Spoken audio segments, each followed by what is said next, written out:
जहेज एक इस्लामी मुआशरे के अंदर इतनी बड़ी बुराई है कि इसकी जितनी भी मजम्मत की जाए वो कम है।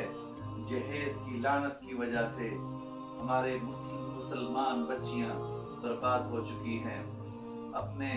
बूढ़े बाप अपनी बेटियों को जहेज देने के चक्कर के अंदर उनकी कमरें दोहरी हो चुकी हैं और इंतहाई अफसोस के साथ ये बात कहनी पड़ती है कि इस बुराई के अंदर क्या अमीर,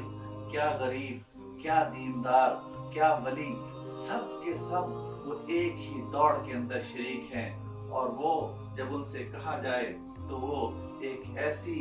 वो दलील देते हैं, कहते हैं कि रसूलुल्लाह सल्लल्लाहु अलैहि वसल्लम ने सय्यदा फातिमातुज़ ज़हरा को जहेज दिया था, लेकिन उन्होंने कभी नहीं सोचा कि रसूल करीम सल्लल्लाहु अलैहि वसल्लम ने जो जहेज हजरत फातिमा को दिया था वो कितनी बड़ी दौलत थी, वो कितना बड़ा माल था और उस जहेज का इंतजाम किसने किया था। हमें कम से कम अपने नबी के लिए तो ये बात नहीं सोचनी चाहिए, या फिर हमें उस शादी को पढ़ लेना चाहिए कि किन हालात में, किस अंदाज में, किस तरीके के साथ वो कायनात की सबसे बेहतरीन शादी हुई, कायनात के सबसे अजीम लोगों की शादी हुई, फिर हमें उस पर बात करनी चाहिए।